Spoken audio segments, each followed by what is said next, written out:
지난달 27일부터 중대재해처벌법이 시행됐습니다. 노동자 사망, 사고 등 중대재해 발생 시 사업주나 경영 책임자가 안전보건 확보 의무를 소홀히 했다는 것이 드러나면 처벌을 할 수 있도록 하는 것을 골자로 하는데요. 1년 이상 징역형이나 10억 원 이하의 벌금형이 내려지게 되고 적용 대상은 상시 근로자 50인 이상 사업장, 건설업의 경우 공사금액 50억 원 이상의 사업장입니다. 그러나 사고 예방을 강조한 법의 취지가 무색하게도 법 시행 2주도 안 돼서 사고가 끊이지 않고 있는데요. 그 이유가 뭔지, 보완책이 있는지 이슈오늘에서 살펴보겠습니다.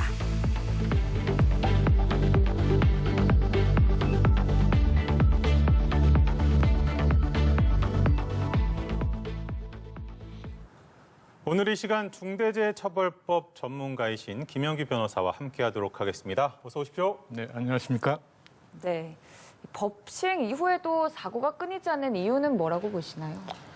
일단 중대재해처벌법이 사망 재해사고 시에 징역 1년 이상의 신체형까지 규정하고 있기 때문에 처벌 수위는 굉장히 높은 법입니다. 네. 그래서 아직 시행 초기에 처벌 수위가 약해서 이런 사망 재해사고가 많이 발생했다고 보기를 단정하기는 어렵고요. 네. 일단 근본적인 이유는 현재 아직도 그 산업 현장에서 산업안전보건법상에 규정된 아주 기초적이고 상식적인 안전보건 조치가 예를 들면 그 추락 방지 조치랄지 이런 게 안 돼 있어서 지금 계속 사망 사고가 발생하는 걸로 보입니다. 그러면은 중대재해처벌법에 사실은 재계에서 굉장히 반발을 했기도 했었고 굉장히 내용을 유심히 들여다봤을 텐데 그러면 저촉이 안 되기 위해서 막 준비를 할 것 같은데 조금은 시차가 있나 봐요? 예, 그렇습니다. 일단 그 중대재해처벌법상 경영 책임자 등의 안전보건 확보 의무 중에 이 산업 산재 예방을 위한 안전보건 관리 체계를 구축하고 이행하는 의무가 제일 중요한데 네. 그 시스템 점검 주기가 반기 1회입니다. 그래서 네. 올 6월까지 일단은 경영 책임자가 점검 의무를 하도록 돼 있기 때문에 아직 시행 초기라서 실질적으로 이런 경영 책임자 등의 안전보건 관리 체계가 실질적으로 아직 작동되지 않는 사업장이 많은 걸로 보입니다. 그래서 일선에서도 혼란이 계속 발생을 하고 있는데 그 해설서가 내려온 걸 보면 지자체에서 사업주 또는 경영 책임자가 책임을 지게 된다. 여기서 또 경영 책임자에 대한 의미와 또 해석에 대해서도 의견이 분분하거든요. 정확히 말씀을 해주신다면요. 예, 이 법인의 경영 책임자 등 개념이 해석 차이가 많은데요. 일단 고용노동부의 해설에 의하면은 기본적으로는 사업을 대표하고 그 사업을 총괄하는 그 대표이사, 즉 CEO가 원칙적인 경영 책임자로 보고 있고요. 그런데 이제 CEO가 그 자신의 그 안전보건 확보 의무를 효율적으로 이행하기 위해서 CSO, 소위 그 최고 안전 전담 임원을 둘 수가 있습니다. 네. 그럴 경우에 이제 CSO가 그 대표이사에 준하는 정도의 어떤 안전보건 관리 체계 구축에 대한 어떤 최종적인 의사결정권을 행사하는 지위에 있으면 그 CSO도 경영 책임자에 해당한다고 보고 있습니다. 그런데 또 CSO를 두었다는 이유만으로 CEO가 또 그 중대재해처벌법상 의무와 책임을 완전히 면제되지는 않는다. 이게 지금 그 법 집행기관의 입장이기 때문에 지금 현재로서는 CEO와 CSO가 양자가 중대재해법상 의무와 책임 주체에 해당된다고 봐야 될 것 같습니다. 둘 다 처벌받을 수 있다 이렇게 이해하면 되겠습니다. 예, 그렇습니다. 실질적으로 사고 원인에 대한 그 최종적인 의사 결정이 그 두 사람 CS와 CEO가 다 관여를 했다면 둘 다 경영 책임자에 해당된다고 처벌될 수도 있고 아니면 형법상 또 공범 규정이 있기 때문에 양자가 처벌될 가능성이 있습니다. 근데 그 책임을 묻는 과정에서 이 사람 그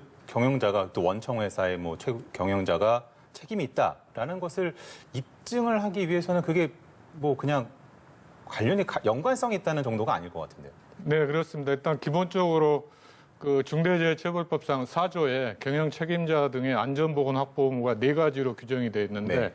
그중에 이제 사전 조치, 안전보건 관리 체계 구축 및 이행 조치와 안전보건 관계 법령상 의무 이행에 필요한 관리상의 조치에 대해서는 시행령에 위임이 돼서 구체화돼 있고 이 부분이 뭐 고용노동부 해설이나 또 그 기업의 자체 그 점검표 같은 게 이제 배포가 돼 있기 때문에 어느 정도 구체화되어 있는 상황에서 근본적으로는 그 경영 책임자가 사업 사업장 현장에 유해 위험 요인 그 확인 개선 절차를 마련하고 그게 잘 돌아가고 있는지 점검할 의무가 제일 핵심적인 의무이기 때문에 그런 그 사고 발생을 실질적으로 예방해야 될 경영 책임자의 어떤 중요한 의무 위반이 확인이 되면 사고 발생에 대한 책임이 경영 책임자에게 돌아갈 가능성이 높아질 것 같습니다.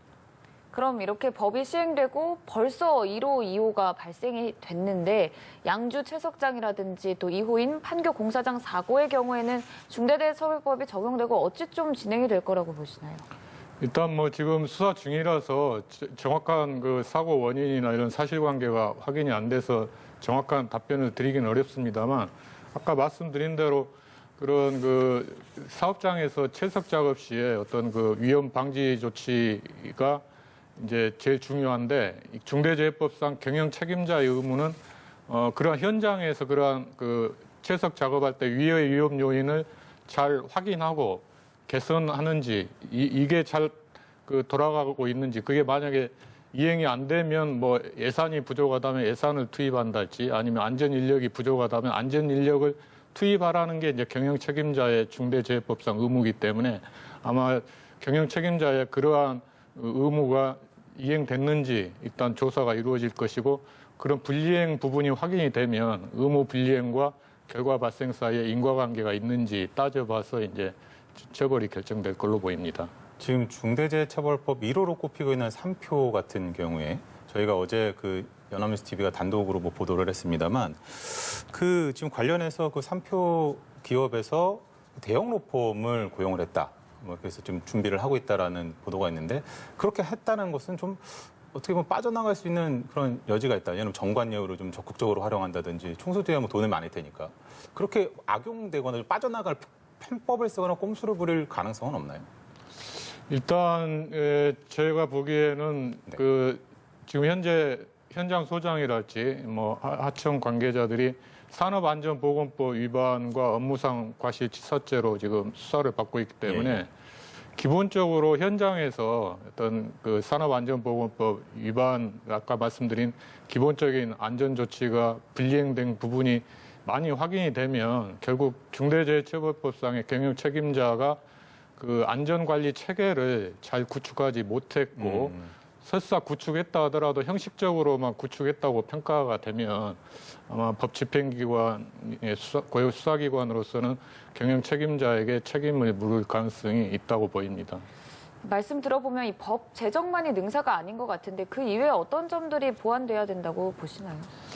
일단 저희가 작년 그 산재 사망 사고만 해도 828명이 발생해서 네. OECD 국가 중에 산재 오명국이라는 그런 말을 들을 정도로 지금 심각해서 어떻게 보면 경영 책임자를 아주 엄중한 형사처벌을 통해서 좀 산재 예방을 해보고자 하는 중대재해법이 아주 어떻게 보면 극약 처방으로 시행되고 있는 상황이기 때문에 일단 시행 초기에는 이 법의 위화력 때문이라도 이제 감소 효과가 있을 수가 있는데 처벌만으로는 이제 한계가 있다고 봅니다. 근본적으로는 산재 사망 사고의 약 80%가 근로자 50인 미만의 기업에서 발생합니다. 네. 그렇기 때문에 정부에서 이런 50인 미만 기업에 대해서 어떤 그 컨설팅 지원이랄지 교육 프로그램 개발 지원이랄지 이런 실질적인 지원 대책도 아울러 시행을 해야 된다고 봅니다. 네, 이 법 제정뿐만이 아니라 정부의 구조적인 뒷받침이 필요해 보이는 대목이 아닐까 싶습니다. 지금까지 전문가 얘기 나눠봤는데요. 김영규 변호사였습니다. 감사합니다. 고맙습니다.